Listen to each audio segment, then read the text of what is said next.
ایک گاؤں میں امامت کرتا ہوں، ایک شوق تھا کہ حرم دیکھوں، مدینہ دیکھوں، اللہ کا گھر دیکھوں، مصطفیٰ کا گنبد خضرا دیکھوں، مگر پیسہ تو تھا نہیں، 500 روپے 1000 روپے کمانے والا مولوی یہ کیسے سوچے گا مکہ مدینہ جائے، مگر دل میں ارمان تھا، کسی سے بولتا نہیں تھا، ہر نماز کے بعد لبیک پڑھتا تھا۔ آج کل تو جو حاجی جاتے ہیں 50% حاجی کو لبیک یاد نہیں ہے، وہ ہاں دوسرے سے پوچھتا ہے، دوسرے سے پڑھواتا ہے، وہ اور جیسے تیسے کرتا ہے، یعنی لبیک اللہم لبیک لبیک لا شریک لک لبیک ان الحمد والنعمت لک والملک لا شریک لک، یہ بھی اس کو یاد نہیں ہے، خالی صرف حاجی کہلا جائے اسی شوق میں جلدی سے وہ جانا چاہتا ہے۔ اگر حج کا شوق ہے تو ایک سال پہلے سے تیاری کر، ہر طواف کے چکر میں کون سی دعا پڑھنی اس کو رکھ، ایک پولیس صاحب کو رکھ لے 2 مہینے کی ٹیوشن پہ، حضرت حضور کو سکھا دے، تمام چکر کی دعا سکھا دے، صفا مروہ پہ صحیح کی دعا سکھا دے، احرام کی نیت میں کیسے باندھوس کی دعا سکھا دے، لبیک سکھا دے، تو رکھوا دیں گے 2 مہینے میں آرام سے، بہت زیادہ نہیں رکھنا ہے، مختصر سی دعائیں اس کو رکھ لینا ہے، لیکن لبیک تک نہیں سیکھتا، اس کو پڑھاؤ تو پڑھنا تک نہیں جانتا، اور حج کرنے جا رہے ہیں، اس طرح کے حجاج کرام کا دستور ہے، وہ سیکھتے نہیں ہے، جو ناپاک کمائی سے حج کو جاتا ہے اور لبیک کہتا ہے، آواز آتی ہے لا لبیک الا صادق، تیرا لبیک قبول نہیں ہے، تیرا سفر کا سامان تیرا ناپاک ہے، اور ارکان بھی تو ٹھیک سے ادا نہیں کر پائے گا، پھر سفر کا خرچ چاہیے ناجائز ہے، تو کیا تیرا سفر ہوگا، کیا تیرا حج تیرے چہرے پہ مار دیا گیا۔ جو پاک کمائی پاک ارادے سے حج کو جاتا ہے، جیسے وہ چادر باندھی، 2 رکعت نماز ادا کی، سر سے چادر ہٹایا اور لبیک کہا، فَيُنَادِي مُنَادٍ مِّنَ السَّمَاءِ، آسمان سے ایک آواز لگانے والا آدمی آواز لگاتا ہے، جاؤ جاؤ زادہ حلال وحجک مبرور، تیرا سفر کا خرچہ حلال کا ہے، تیرا سفر حج قبول ہے، اور جو حج کا سفر قبول ہو جائے اس کا بدلہ صرف جنت ہے اور کچھ نہیں ہے۔ حلال کمائی حلال ارادے سے جو جائے، فرض پڑھتا نہیں، حج کا شوق اسی لیے ہے تاکہ نماز پڑھیں گے تو کوئی نمازی تو نہیں بولے گا،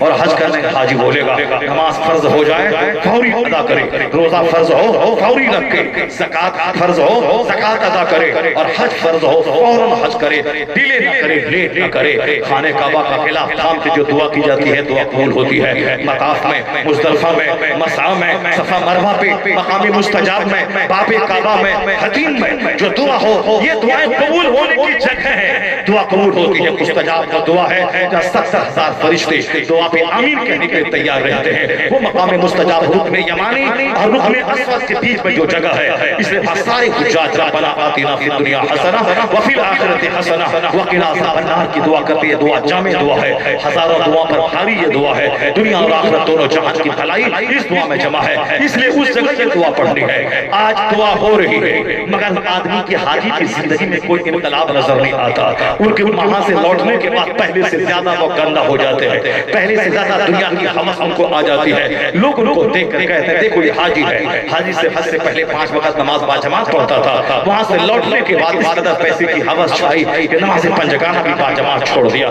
تب لوگ کہتے ہیں کہ ان کا حج شاید قبول نہیں ہوا، ورنہ جس کا حج قبول ہوتا ہے وہ تو واپس آنے کے بعد پہلے سے زیادہ بدل جاتا ہے، ان کے احوال بدل جاتے ہیں۔ جو حج کو لیے چندہ کرنا جائز نہیں، حج کے لیے بھیک مانگنا جائز نہیں ہے، فرض ہو تو خاموشی سے چلا جانا چاہیے، ڈھنڈورا نہیں پیٹنا چاہیے، نماز حج سے بڑا فرض ہے، اس کو 5 ٹائم ادا کرنا چاہیے، اور اللہ پیسہ دے تو پھر حج کو وہ چلا جائے، کسی سے چندہ نہ کرے، حج کے لیے پیسہ ضروری نہیں ہے، 50 گاڑی آگے پیچھے بھونیشور ایئرپورٹ پہ جانے کے لیے ضروری نہیں ہے، وہ عام آٹو کر کے ٹوٹو میں بھی بیٹھ کے جا سکتا ہے، وہ شان و شوکت دکھانے کا مطلب ہے کہ حج قبول ہونا ہو مگر دنیا میں ڈھنڈورا پیٹا جائے، اسی لیے ہر سال 40 لاکھ حجاج کرام خلاف کعبہ تھام کے دعا کرتے ہیں، اور دعا ہی قبول نہیں ہوتی، کشمیر کا مسئلہ حل ہو، ہندوستان میں ہمیں عزت اور وقار ملے، پوری دنیا میں اسلام و سنت کا بول بالا ہو، اور مسلمانوں کو عزت ملے، وقار ملے، مگر دعا قبول مشکلات بڑھتی چلی جا رہی ہے، دعا قبول ہوتی نہیں۔ اس حدیث میں آیا ہے کہ حرام غذا کھا کے جب بندہ کہتا ہے الہی میری دعا قبول کر، تو اس کی کوئی دعا قبول نہیں ہوتی، اور حلال کھا کر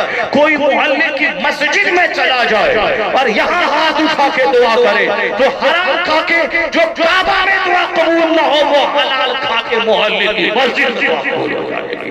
دعا کی قبولیت کے لیے حلال غذا شرط ہے، دعا کی قبولیت کے لیے شریعت پہ عمل شرط ہے. اس لیے مزارات پہ آج دعائیں پہلے کے مقابلے میں بالکل ہی کم قبول ہو رہی ہیں. لوگ اجمیر پہلے جاتے تھے، گئے چھو منتر ہو گیا، وہاں گئے بیٹا مانگا، سال نہیں گزرا بیٹا ہو گیا. میرے پڑوس میں 3 بھائی ہیں، تینوں بھائی کے پاس صرف بیٹی تھی، 4 بیٹی 5 بیٹی 4 بیٹی 5 بیٹی. وہ بڑا بھائی اجمیر گیا، لوٹا، سال بھر کے اندر بیٹا ہو گیا.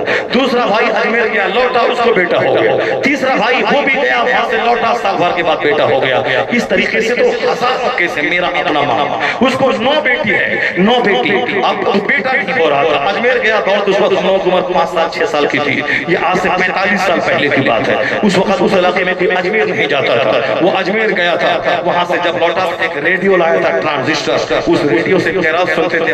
ہماری عمر 5 سال کی تھی، سنتے تھے. وہاں سے لوٹا، 1 سال کے بعد بیٹا پیدا ہو گیا.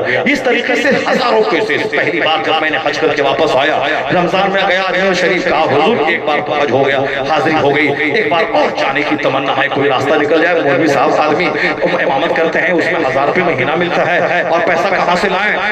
پیسہ کہاں سے لائیں؟ پھر دوبارہ حج کو جاؤں تو تقریر کا پیسہ، مدرسے کا پیسہ، مسجد کے تنخواہ کا پیسہ، جلسے کا پیسہ، بچا کے تب پیسہ ہوا. یہ 75-80 ہزار روپے. اور آج سے 20 سال پہلے یعنی 2004 کی بات ہے. پیسہ بچایا اور کتاب 2-4 لکھا، اس سے کچھ پیسے آ گئے، بس فوری حج کیا. کوئی سیٹ صاحب ادھر ادھر کوئی نہیں کیا. اپنے پیسے بہت سارے سیٹ سے میں نے کہا کہ امامت کرتے ہیں آپ کی مسجد میں، تھوڑا سا پیسہ میرے پاس ہے، تھوڑا اور دے دیجئے. حالانکہ نہیں مانگنا چاہیے مجھ کو، مگر میں نے اس سے کہا. وہ بولا کہ قرض لینے کی ضرورت نہیں ہے، میں اپنی طرف سے حج کروا دوں گا. مگر وہ نہیں کر رہا، پاسپورٹ نہیں بنا. پہلا سفر اپنے پیسے سے ہو گیا. جب وہاں سے لوٹا، پھر حاضری کی طلب پیدا ہوئی کہ دوبارہ جاؤں. طلب ہو سکتی ہے، مدینہ دیکھو، مکہ دیکھو، بغداد جاؤ. نہیں، یہ پیسہ تو کیا ہو گیا؟ تمنا کرنے میں حرج کیا ہے؟ اللہ سے ہی تمنا کرنا، دوسروں کے سامنے بیان کرنا ہے. میں آج میرے محلہ گیا، دعا کی الہی انتظام ہو جائے، چلا جاؤ. وہ معلوم ہے وہاں سے نکل کے دلی آیا، تیسرے دن کلکتہ پہنچا.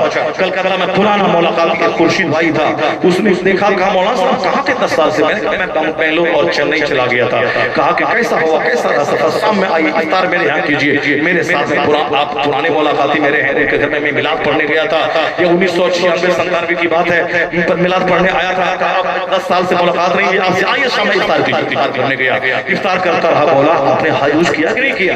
آپ چنئی بنگلور. میں نے کہا ہاں الحمدللہ، پچھلے سال میں حج کے لیے گیا تھا، اللہ نے ایک کرم فرمایا، انتظام ہو گیا، میں حج کر لیا. اب وہ کیا بولتا ہے، اس بار اور آپ کو حج کرنے کے لیے جانا ہے، کیونکہ میری ماں کمزور ہے، وہ حج نہیں کر پائے گی، اس کے بدلے میں آپ کو حج کر لینا ہے. ابھی 2 دن پہلے آج میرے محلہ میں دعا ہوئی ہے، 2 مہینہ نہیں، 2 ہفتہ نہیں، صرف 2 دن پہلے کی بات ہے. ادھر دعا ہوئی، ادھر فوری دعا قبول ہو گئی. اس کا مطلب ہے اعلیٰ حضرت نے جو لکھا ہے کہ دعا کی قبولیت کے جو مقامات ہیں، عرفات ہے، مزدلفہ ہے، مینا ہے، حتیم ہے، باب کعبہ ہے، ملتزم ہے، مستجار ہے، مسجد نبوی ہے، جبل سور ہے، جبل نور ہے، جبل احد ہے، بقی شریف ہے. یہ مقامات ہے. اس میں اعلیٰ حضرت نے ایک مقام اور بڑھایا.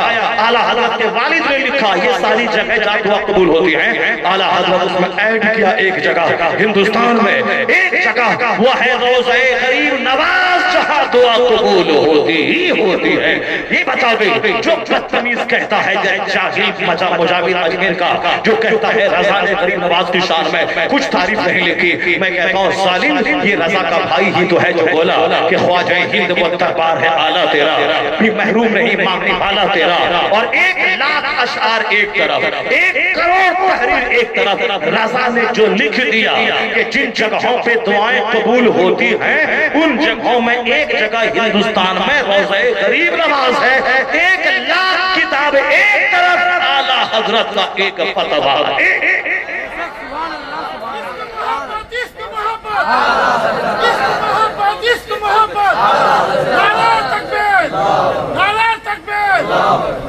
تو جو دعا اللہ کے نیک بندوں کے مسافات کے قریب ہوتی ہیں، جو شریعت کی حد میں ہو. میں گندہ ہوتا مگر وہ نیک اور ستھرا ہے، وہاں اگر اللہ سے دعا مانگو تو اللہ ان کی آرام گاہ کے صدقے میں دعا قبول کر لیتا ہے. شرط ہے کہ اس آرام گاہ کی عزت ہو، شرط ہے کہ شریعت پر عمل ہو. یہ ہم نے ہندوؤں کو دیکھا، عورتوں کی بھیڑ لگا دیا. اس لیے سے آج اجمیر بھی لوگ دوڑ کے جاتے ہیں، وہاں بھی دعا قبول نہیں ہوتی. ایک داروغہ سے بولا پہلے شروع میں آئے 1-2 مراد پوری ہوئی، اس کے بعد 4-5 پات سے آ رہے ہیں مراد پوری نہیں ہو رہی ہے. کیا مطلب؟ غریب نواز ہمارے غلام ہیں کیا؟ جو کہہ دو تو سب مان جائیں گے.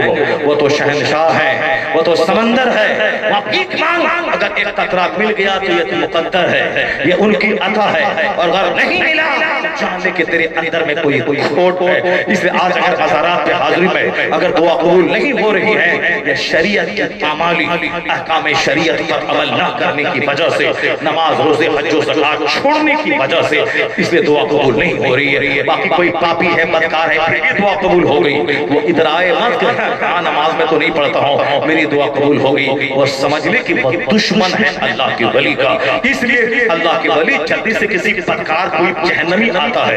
غریب نواز کے بازار پہ تو سکھ, یہودی, نصرانی سارے غیر مسلم پہنچتے ہیں, ان کو جلدی سے دے دیتے ہیں. لیکن ایک اللہ کا ولی 40 دن سے چلا کرتا ہے, اس کو جلدی نہیں ملتا ہے. پوچھا کسی نے خواب میں کہ بابا وہ تو کافر آیا, بولا, فوراً چلا گیا, اور ہمیں 40 دن سے ہے. کہا کہ تمہارا یہاں رہنا, تلاوت کرنا, ذکر کرنا, نماز پڑھنا یہ مجھ کو اچھا لگتا ہے. اسی لیے جلدی سے مراد تیری پوری نہیں ہوگی, تاکہ تو اللہ کی عبادت کرتا رہے گا, مجھے انس ملتا رہے گا, مجھے سکون ملتا رہے گا. اس لیے نیک لوگوں کی دعا جلدی قبول نہیں ہوتی, تاکہ ان کی عبادت ہوتی رہے, سجدہ ہوتا رہے, درود ہوتا رہے, اس سے غریب نواز کا دل بہلتا رہے. جب مزار پہ جا کے کوئی 1 لاکھ درود پڑھتا ہے, 1 لاکھ کلمہ پڑھتا ہے, تو صاحب مزار اسے سینے سے روحانی طور پر لگا لیتے ہیں. یہی وجہ ہے کہ بابا فرید کہاں سے چل کے غریب نواز کے روزے کے بعد مہینوں آ کے چلا کرتے تھے. وہ بیٹا بیٹی مکان دکان نہیں مانگتے تھے, وہ وہاں عبادت کرتے تھے, تاکہ اس میں ایک بندے کی قبر کے صدقے میں ان کی عبادت قبول ہو جائے, اللہ کے نزدیک ان کا مقام بلند ہو جائے, اللہ ان سے راضی ہو جائے. اس لیے اللہ کے نیک بندوں کے پاس آ کے تلاوت کرنا, ختم قرآن کرنا, 2000 5000 درود پڑھنا, 3 دن میں ختم قرآن کرنا, یہ کرنا چاہیے. یہ پاپی گیا بیٹا بیٹی مانگا گا, تم تو پاپی ہے ہی, جہنم تو جانا ہے ہی. اب یہ سمندر ہے, ایک قطرہ پانی مانگا ہے, دے دیا. اور جو نماز روزے حج و زکات کے ذریعے اللہ کی خوشنودی مانگتا ہے, ایک قطرہ پانی نہیں, یہ 7 سمندر کے برابر یہ مراد مانگ رہا ہے. اس لیے اس کو تھوڑی عبادت کرے, اور وہ تڑپے, اور وہ ذکر و اذکار کرے. غریب نواز کا دل بہلتا ہے. پھر اخیر میں اتنا نوازتے ہیں, وہ وہاں گیا تھا, تہجد نہ پڑھتا تھا, واپس تہجد گزار ہو کے آتا ہے, تو وہاں سے واپس متقی بن کے آتا ہے, پرہیزگار بن کے آتا ہے, خودیت کی بھیک اس کو مل جاتی ہے. اس لیے مزارات اولیاء پہ جا کے مراد پوری کرنا یہ کمال نہیں ہے, ان کی روح کو خوش کرنا یہ کمال ہے. خوش کرنے والا بے نمازی نہیں ہوتا, خوش کرنے والا وہ ہوتا ہے جو شریعت کا پابند ہوتا. آج مزارات کی برکتیں ختم ہو گئی صرف عورتوں کے دھوم دھام طلاق کی وجہ سے. دین سیکھنا ضروری ہے, اللہ پر مضبوط یقین ضروری ہے.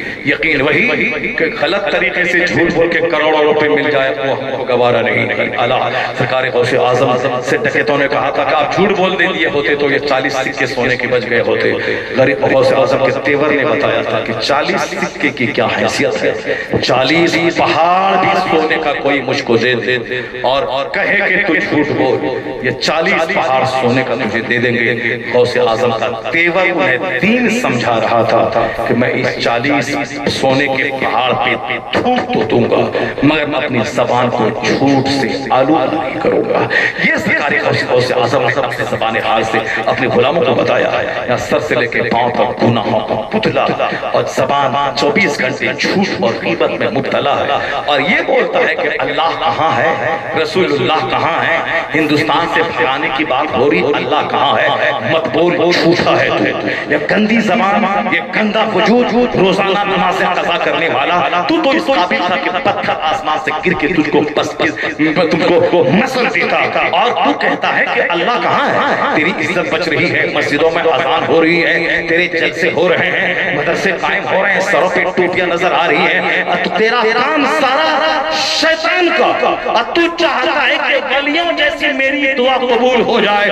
نہیں ہوگی دعا قبول جب تک کہ تیرا عمل مصطفیٰ کی شریعت کے مطابق نہ ہو جائے, اور پھر جب تک کہ تیری زبان تیرے آنکھ مسلمان نہ ہو جائے, اس وقت تک تیری تجھ پر رحمان کی رحمتیں نازل نہیں ہوں گی. اگر کچھ بچ رہا ہے یہ مصطفیٰ کے چہرے کی خیرات ہے جو تجھ کو مل رہی ہے, کام شیطانوں جیسا, اور چاہتے ہیں ولیوں کی طرح میری دعا قبول ہو جائے. یہ مت بول اللہ کہاں ہے, یا جان کے دیکھ کے تو کہاں ہے, تیری شادی کہاں ہے, تیرا بیاہ کہاں ہے, تیرا ختنہ کہاں ہے, تیرے بچوں کا برتھ ڈے کہاں ہے, تیری بیٹی کا لباس کہاں ہے, تیری عورتوں کی بے پردگی کہاں ہے, تیرے گھر میں 24 گھنٹے کی فلموں کا چلنا کہاں ہے, یہ شادی بیاہ کا ختنہ سارا کافرانہ کلچر یہ تیرے گھر میں کہاں ہے. پیسہ کمانا پانی کی طرح بہا دینا اور شریعت کے نام پہ پیسہ خرچ نہ کرنا.